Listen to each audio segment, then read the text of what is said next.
Hello students, how are you all. I hope कि आप सभी बहुत अच्छे होंगे और आप सभी ने जो सेकंड चैप्टर वो अच्छे से पढ़ा होगा, पोम को अच्छे से रिसाइट किया होगा और वर्ड मीनिंग्स भी लिखा होगा।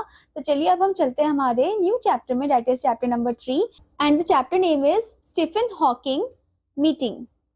सो स्टूडेंट, इस चैप्टर में हम स्टीफन हॉकिंग जो ग्रेट साइंटिस्ट थे उनके बारे में जानेंगे। Okay, so first of all before starting the chapter there is the warm up activity given. First is born, यानी कि आपको बताना है कि कौन से ईयर में स्टीफन हॉकिंग पैदा हुए थे। एंड देन आपको नेशनैलिटी बतानी है कि कहाँ से बिलोंग करते हैं। देन उसके बाद आपको ऑक्यूपेशन बताना है उनका, okay, that he was a scientist. And what was he famous for, वो किस चीज के लिए फेमस है, किस चीज के लिए जाने जाते हैं, ये भी आपको डिस्क्राइब करना है। Okay students, so this one is your homework part. Okay, so now let's read the story. Cambridge was my metaphor for England, and it was strange that when I left it, it had become altogether something else because I had met Stephen Hawking there. अब यहाँ पर जो writer है वो बता रहे हैं कि जो कैम्ब्रिज है वो उनके लिए एक मेटाफर फॉर्म में है। यहाँ पर जो राइटर है स्टूडेंट वो बता रहे हैं कि कैम्ब्रिज जो है वो एक मेटाफर है फॉर द इंग्लैंड, इंग्लैंड के लिए एक मेटाफर है वो। एंड इट वाज स्ट्रेंज, मतलब ये काफी ज्यादा अलग है। That when I left it, जब मैंने इसे छोड़ा था, it had become all together something else, अब ये एकदम अलग हो गया है। बिकॉज आई हैड मेट, क्योंकि मैं किससे मिला, स्टीफन हॉकिंग से मिला। It was on a walking tour through Cambridge that the guide mentioned Stephen Hawking, poor man who is quite disabled now, though he is a worthy successor to Isaac Newton, whose chair he has at the university. So यहाँ पर it was a walking tour, मतलब वो उनके लिए walking tour था through Cambridge. That he the guide, वहां पर जो गाइड है वो उन्हें मेंशन करता है कि जो स्टीफन हॉकिंग, लाइक वो स्टीफन हॉकिंग के बारे में मेंशन करता है कि वो काफी ज्यादा उनके लिए पिटी फील करता है कि अरे बेचारे वो एकदम डिसेबल फॉर्म में हो गए हैं। ओके, दो ही इज अ वर्दी सक्सेसर, बट तब भी वो एक वर्दी सक्सेसर के फॉर्म में जाने गए टू आइजैक न्यूटन। ओके, यानी कि अगले आइजैक न्यूटन के फॉर्म में वो जाने गए हैं। And whose chair he has at the university, और आइजैक न्यूटन जिनका चेयर जो है वो कहाँ पर है, at the university. and i and I started because I had quite forgotten that this most brilliant and completely paralyzed astrophysicist, the author of A Brief History of Time, one of the biggest bestseller ever, lived here. But there wasn't much time to think. It was a peculiar kind of walking tour. और उसके बाद जो writer है बताते हैं that and I started, मतलब मैंने शुरू ही किया था, because I had quite forgotten, क्योंकि मैं भूल गया था दैट दिस मोस्ट ब्रिलियंट, कि ये जो बहुत ज्यादा brilliant and completely paralysed astrophysicist है, the author of a like, उन्होंने बुक भी लिखी है, किसने, स्टीफन हॉकिंग ने। उस बुक का नाम है a brief history of time. One of the biggest best seller book बनी थी वो उनकी। एंड उन्हें ये नहीं पता था कि अच्छा वो वहां पर भी रहते हैं, उसी के आसपास रहते हैं। But there wasn't much time to think, पर उनके लिए सोचने का इतना समय नहीं था। It was a peculiar kind of walking tour, क्योंकि वो एक छोटा सा ही कोई वॉकिंग टूर था उनके लिए। When the tour was done, I rush to a phone booth and almost during the cord so it could reach me outside, phoned Stephen Hawking's house. There was his assistant on the line, and I told him I had come in a wheelchair from India. Perhaps he thought I had propelled myself all the way to write about my travels in Britain. I had to see Professor Hawkins. Even 10 minutes would do. Half an hour, he said, from 3:30 to 4. सो उसके बाद क्या होता है, उसके बाद जो writer बताते हैं when the tour was done, जब टूर हो जाता है, I rush to a phone booth, वो फोन बूथ की तरफ जाते हैं। And almost like tearing the cord, मतलब वो फोन बूथ को एकदम ऐसे पकड़ लेते हैं और एकदम लाइक कॉर्ड को ऐसा लग रहा था जैसे वो टियर करने वाले होंगे। So it could not reach me outside, ताकि वो लाइक बाहर तक ना पहुंचे। एंड फोन स्टीफन हॉकिंग, फिर वो कहाँ पर फोन करते हैं, स्टीफन हॉकिंग के घर पे फोन करते हैं। There was his assistant on the line, फिर स्टीफन हॉकिंग के असिस्टेंट उठाते हैं उस फोन को। And I told him, for उनको फिर जो राइटर है वो उन्हें बताते हैं that I had come in a wheel chair, कि मैं व्हील चेयर से आया हूँ फ्रॉम इंडिया, मैं इंडिया से आया हूँ। एंड फिर उसके बाद वो सोचते भी है that I had propelled my self all the way, जो राइटर है वो सोचते हैं that I had propelled my self all the way, मतलब मैंने अपने आप को एकदम खींच खींच के मैं लेकर आया हूँ, यहाँ इंडिया से आया हूँ वो भी व्हीलचेयर में, to write about my travel, ताकि मैं अपने ट्रैवल के बारे में लिख सकूँ जो मैंने किया है कहाँ पर, Britain. Okay, I had to see professor, और मुझे देखना है प्रोफेसर हॉकिंग को, इवन अगर 10 मिनट्स भी हो तो वो भी मेरे लिए काफी है। Okay, half an hour he said, फिर उनके जो असिस्टेंट है वो बोलते हैं कि हाफ एन आवर, वो बोलते हैं from 3:30 to 4, half an hour आपको मिलेगा। And suddenly I felt weak all over. Growing up disabled, you get fed up with people asking you to be brave, as if you have a courage account on which you are too lazy to draw a check. The only thing that makes you stronger is seeing somebody like you achieving something huge. Then you know how much is possible and you reach out further than you ever thought you could. अब यहाँ पर क्या होता है, suddenly यहाँ पर वो एकदम ऐसा लगता है वो बहुत ज्यादा कमजोर है, आई फील लाइक वीक, मतलब जो राइटर है वो बताते हैं कि मैं बहुत ज्यादा वीक फील कर रहा था ग्रोइंग अप डिसेबल, क्योंकि जब डिसेबल जब होता है कोई पर्सन और वो ग्रो अप करता है लाइफ में, ठीक है, वो फेडअप भी हो जाता है जब लोग उन्हें बोलते हैं कि अरे तुम तो बहुत बहादुर हो।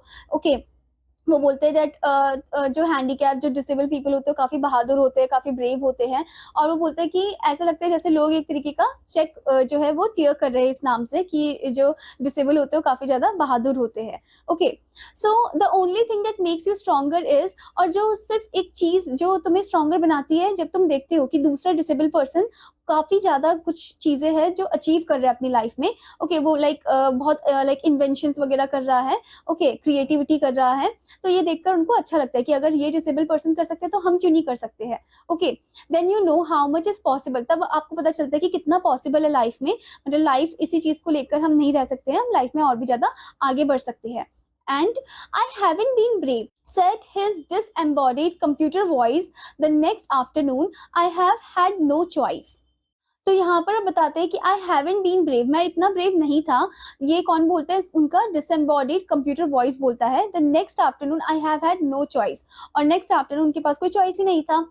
Surely, I wanted to say living creatively with the reality of his disintegrating body was a choice.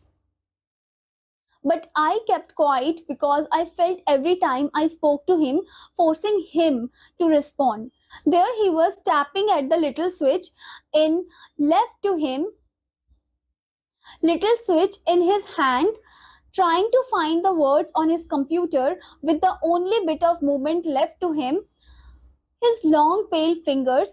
Every so often, his eyes would shut in frustrated exhaustion, and sitting opposite him, I could feel his anguish, the mind beyond with thoughts that came out in frozen phrases and sentences, stiff as corpse.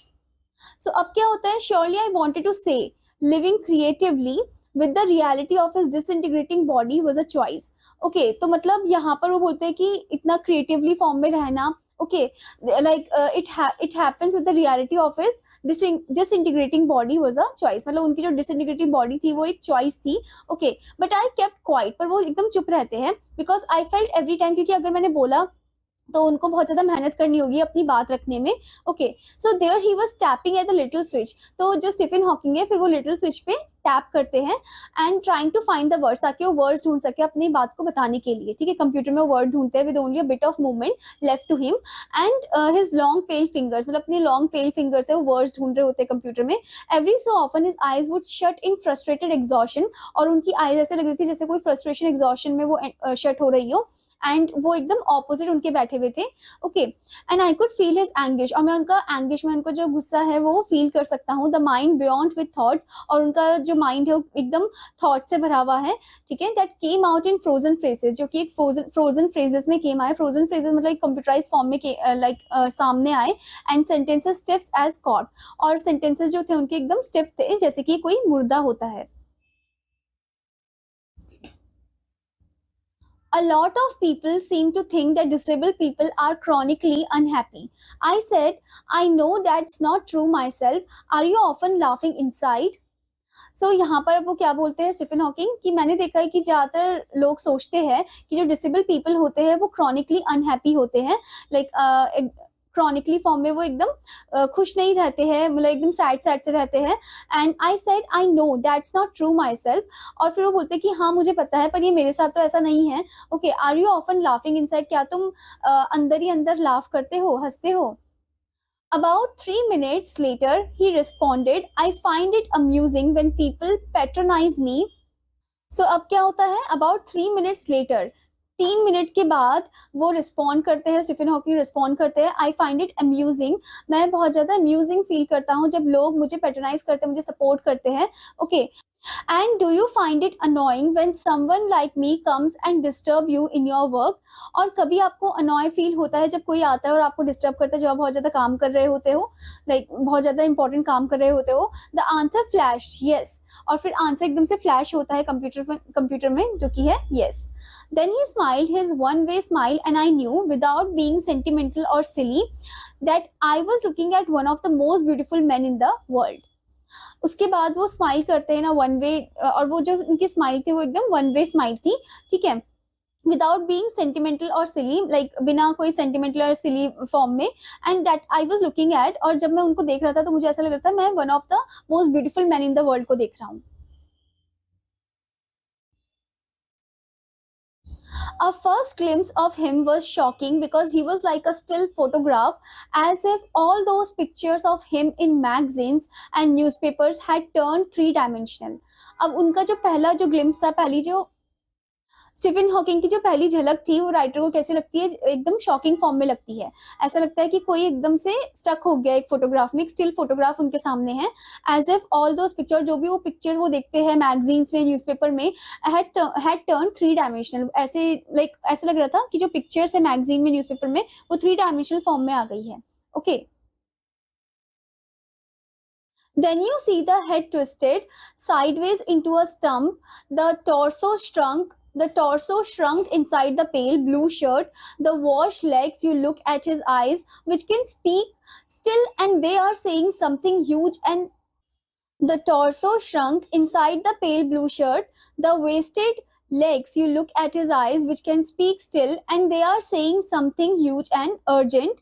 It is hard to tell what, but you are shaken because you have seen something you never thought could be seen. तो अब क्या होता है, then you see the head twisted. अब आप वहां पर जो राइटर बताते हैं कि उनका हेड आप ट्विस्टेड फॉर्म में देखते हो, ठीक है, sideways into a stump, the torso shrunk, उनका जो टॉर्सो है वो एकदम श्रंक हो गया है inside the pale blue shirt के अंदर, एंड द वेस्टेड लेग्स, और उनके जो लेग्स है वो एकदम वेस्टेड फॉर्म है क्योंकि वो चल नहीं सकते हैं। And you look at his eyes which can speak still, और आप उनकी आंखों में देख सकते हो कि एकदम वो ऐसे बात करे जैसे एकदम स्टिल फॉर्म में है। Okay, and they are saying something huge and urgent. Stephen Hawking की जो आंखें हैं वो एकदम अर्जेंट और ह्यूज फॉर्म में बोल रही है। Okay, it is hard to tell what, अब हमें ये नहीं पता कि ये क्या बोलना चाह रही है, but you are shaken because you have seen something, पर आप एकदम शेकन हो क्योंकि आपने कुछ देखा है। Okay, you never thought could be seen, जो आपने कभी सोचा नहीं था कि आप ऐसे देख सकते हो। Before you like a lantern whose walls are worn so thin, you glimpse only the light inside.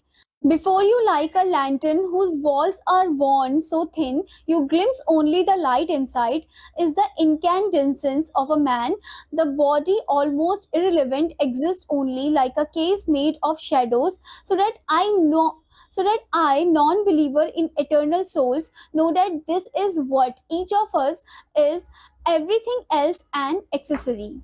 So यहाँ पर राइटर बताते हैं that before you like a lantern whose walls are worn, जिसके जो दीवारें हैं like it is worn so thin, you glimpse only the light inside, इतनी पतली है ऐसा लगता है कि तुम सिर्फ लाइट को ही देख पा रहे हो, is the incandescence of a man. So यहाँ पर राइटर बताते हैं कि उनकी जो लाइट है सिर्फ वॉल जो है बहुत ज्यादा पतली है और सिर्फ लाइट ही हमें दिख रही है, is the incandescence of a man. Incandescence मतलब होता है ग्लो, ठीक है, ग्लो ऑफ अ मैन उन्हें दिख रहा है। द बॉडी ऑलमोस्ट इररिलेवेंट, और उनकी जो बॉडी है वो एकदम इररिलेवेंट फॉर्म हो गई है, exist only like a case, और एकदम ऐसे एग्जिस्ट करिए जैसे कोई केस हो which is made of shadows, जो कि एक परछाई से बनी हुई है। So that I non believer in eternal souls, और मैं जो कि नॉन बिलीवर हूँ इन इटर्नल सोल्स में, know that this is what each of us is, और इससे वो जानते हैं कि ये है जो लाइक हर एक हम इंसान जो है वो एक इटर्नल सोल है। Okay, everything else an accessory, और बाकी सब जो है वो सिर्फ एक एक्सेसरी है। है, ओके, जो हम ऐसे ही वॉर्न करते हैं यानी कि पहनते हैं। What do you think is the best thing about being disabled? I had asked him earlier. I don't think there is anything good about being disabled. सो यहाँ पर अब वो क्वेश्चन पूछते हैं कि आपको क्या लगता है, लाइक डिसेबल होना कैसा आपको फील होता है, ठीक है, ऐसे क्वेश्चन वो पूछते हैं। अब वो ये भी सोचते हैं राइटर कि मुझे पहले ही पूछ लेना चाहिए था, बट उसके बाद वो ये भी सोचते हैं that I don't think there is anything good about being disable, कि मुझे तो नहीं लगता कि कुछ अच्छा है डिसेबल होना। Okay, I think I said you do discover how much kindness there is in the world. Okay, तो उसके बाद वो सोचते हैं, वो बोलते हैं कि हाँ, लाइक हम डिस्कवर करते हैं कि कितना ज्यादा काइंडनेस है पूरी दुनिया में, ओके, हमारे प्रति। Yes, he said it was a disadvantage of his voice synthesizer that it could convey no inflection.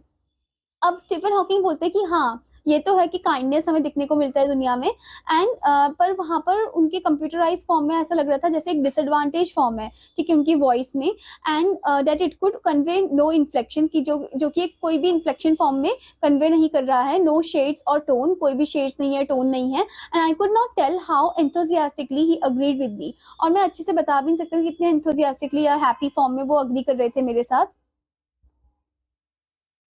Every time I shifted in my chair or turned my wrist to watch the time, I wanted to make every one of our 30 minutes count. I felt a huge relief and exhilaration in the possibilities of my body, how little it mattered than that I would never walk or even stand. सो हर समय जो writer है वो अपनी body को ऐसे shift कर रहे थे, ठीक है, कभी जो हाथ है उसका मूवमेंट कर रहे थे, ओके, एंड कभी अपने रिस्ट को टर्न कर रहे थे टाइम देखने के लिए, क्योंकि वो नहीं चाहते कि टाइम जो है जल्दी से चले जाए, ओके, एंड क्योंकि वो हर एक मिनट को अच्छे से स्पेंड करना चाहते थे स्टीफन हॉकिंग के साथ, okay. every one of their 30 minutes they want to count, and I felt a huge relief and exhilaration. उनको एकदम huge relief और exhilaration लग रहा था in the possibilities of my body, अपनी बॉडी को लेकर, कि कम से कम वो अपनी बॉडी को हल्का फुल्का मूव कर सकते हैं, हाथ हिला सकते हैं, okay, how little it matter, कितना कम मैटर करता है, then that I would never walk, like उस समय जैसे कि मैं नहीं चल सकता हूँ या फिर मैं स्टैंड नहीं कर सकता हूँ। I told him how he had been an inspiration beyond cliche for me, and surely for others did that thought help him. अब उसके बाद वो उन्हें बताते हैं कि वो कितने ज्यादा इंस्पिरेशन लाइक फील करता है जब वो स्टीफन हॉकिंग को देखते हैं, ओके, लाइक वो इंस्पायर है उनसे, एंड बियॉन्ड क्लीशे फॉर्म मी, पर वो उनके लिए लाइक वो सोचने से पहले ऐसे नहीं सोचते कि ये मेरे लिए क्लीशे फॉर्म में होगा, and surely for others did that thought help him. Okay, तो ये जो थॉट है ये क्या उनकी लाइक उनसे कुछ मदद मिली है? No, he said, and I thought how foolish I was to ask. फिर उसके बाद जवाब आता है कि नहीं, ठीक है, उसके बाद राइटर सोचते हैं कि मैंने क्यों ही पूछा, okay, when your body is a claustrophobic room when your body is a claustrophobic room and the walls are growing narrower day by day, it doesn't do much good to know that there are people outside smiling with admiration to see you breathing still. Okay, तो यहाँ पर जो Stephen Hawking है उनका जवाब होता है no, और वो बोलते हैं कि जब तुम्हारी बॉडी एकदम क्लॉस्ट्रोफोबिक वे में होती है, क्लॉस्ट्रोफोबिक रूम में होती है, क्लॉस्ट्रोफोबिक मतलब पूरा बंद कमरा वैसे फॉर्म में होती है, एंड जो वॉल्स है वो एकदम नैरो नैरो होते जा रही है दिन प्रतिदिन, नैरो मतलब पतली पतली होते जा रही है, and it doesn't do much good, और वो इतना कुछ अच्छा नहीं कर रही है उनकी बॉडी के साथ, to know that there are people outside, और उनको इतना अच्छा भी नहीं लगता कि ये जानने में कि जो लोग हैं बाहर की दुनिया में वो उनको देखकर एडमायर फील करते हैं, स्माइल करते हैं, और वो ये भी बोलते हैं कि जब वो देखते हैं कि लोग उनको देखकर एडमायर फील करते हैं, इंस्पायर होते हैं, स्माइल करते हैं, एंड लोग ऐसे सोचते हैं कि अरे देखो मतलब डिसेबल होकर भी वो इतना अच्छे नॉलेजेबल पर्सन है और इतने सारे इन्वेंशंस उन्होंने किए और वो ब्रीथ कर रहे हैं स्टिल फॉर्म में, ओके, पर मुझको ये अच्छा नहीं लगता। ये कौन बोलते हैं? स्टीफन हॉकिंग बोलते हैं। Is there any advice you can give disabled people, something that might help make life better?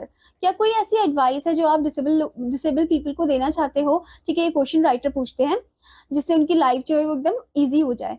They should concentrate on what they are good at. I think things like the disable Olympics are a waste of time. अब यहाँ पर Stephen Hawking बोलते हैं कि उनको concentrate करना चाहिए उन चीज़ों में जिसमें वो अच्छे हैं, और वो बोलते हैं कि मेरा मानना है कि जो थिंग्स जैसे कि डिसेबल ओलंपिक्स होता है ये एक वेस्ट ऑफ टाइम है। I know what you mean. I remember the years I would spend trying to play Spanish guitar, considerably larger than I was, and how gleefully I had unstringed it one night. So यहाँ पर अब जो writer बोलते हैं कि हाँ,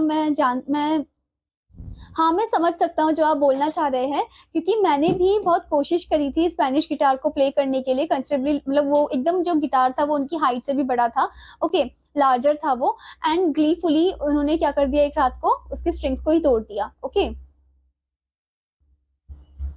The half hour was up. I think I have annoyed you enough, I said, grinning. Thank you for. उसके बाद हाफ आवर जो होता है, हाफ एन आवर, वो एकदम कंप्लीट हो जाता है, टाइम हो जाता है, एंड उसके बाद जो राइटर है वो बोलते हैं कि मैंने आपको बहुत ज़्यादा अनॉय किया होगा, बहुत सारे अनॉइंग क्वेश्चंस पूछे होंगे, एकदम ग्रीनिंग फॉर्म में वो बोलते हैं, एंड थैंक यू वो बोलते हैं फिर स्टीफन हॉकिंग को। Stay, I waited, have some tea, I can show you the garden. अब स्टीफन हॉकिंग यहाँ पर बोलते हैं कि थोड़ा रुको, कुछ लाइक चाय पी लो, एंड मैं तुम्हें गार्डन दिखाता हूँ। The garden was as big as a park, but Stephen Hawking covered every inch, rumbling along in his motorized wheelchair while I dodged to keep out of the way. We couldn't talk very much. The sun made him silent, the letters on his screen disappearing in the glare. The letters on his screen disappearing in the glare. अब क्या होता है, garden जो है वो was as big as a park, मतलब इतना बड़ा है जितना पार्क है उनका, स्टीफन हॉकिंग के घर का garden, and but Stephen Hawking जो है वो कवर करते हैं हर एक इंच, गार्डन का हर एक इंच वो कवर करते हैं, उन्हें बताते हैं, अपने मोटराइज व्हील चेयर में जाते हैं, एंड जो राइटर है वो भी अपनी व्हील चेयर में होते हैं, और वो ये ऐसे एकदम ध्यान रखता है कि उनका व्हील चेयर आपस में स्टक ना हो, ओके। सो वो इतना बात नहीं करते, स्टीफन हॉकिंग जो है वो सन की तरफ देख रहे होते हैं, एकदम साइलेंट फॉर्म में होते हैं, एंड जो लेटर्स होते हैं उनकी कंप्यूटराइज स्क्रीन में वो एकदम गायब हो जाते हैं, okay. An hour later, we were ready to leave. I didn't know what to do. I could not kiss him or cry. I touched his shoulder and wheeled out into the summer evening. I looked back and I knew he was waving, though he was not watching him. An embodiment of my bravest self, the one I was moving towards, the one I had believed in for so many years alone. I knew that my journey was over for now. अब यहाँ पर writer बोलते हैं कि आधा घंटा बीत जाता है, and we were ready to leave, अब हम तैयार हैं जाने के लिए, एंड मुझे नहीं पता था कि मुझे क्या करना है उस समय। आई कुड नॉट लाइक, मैं उनको ना ही किस कर सकता हूँ, ना ही उनके सामने रो सकता हूँ, बस मैं उनके शोल्डर को टच करते हैं, ठीक है, जो राइटर है वो स्टीफन हॉकिंग के शोल्डर को टच करते हैं, and wheeled out into the summer evening, फिर वो जाते हैं उनके घर से बाहर, गार्डन से बाहर। आई लुक बैक, वो पीछे की तरफ मुड़ के भी देखते हैं और सोचते हैं कि वो मेरी तरफ वेव कर रहे होंगे, मुझे बाय बोल रहे होंगे, कौन, स्टीफन हॉकिंग, दो he was not watching him, जबकि वो नहीं देख रहे थे उनको।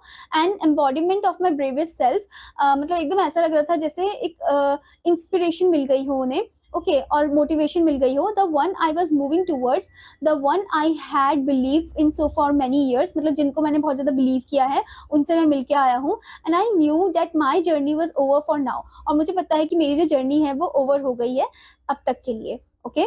I hope student that you understood this chapter, और आपका होमवर्क है कि आपको इस चैप्टर को अच्छे से पढ़ना है और वर्ड मीनिंग्स भी लिखना है और उनको अच्छे से याद करना है। Now I will meet you in another class, till then students, bye bye.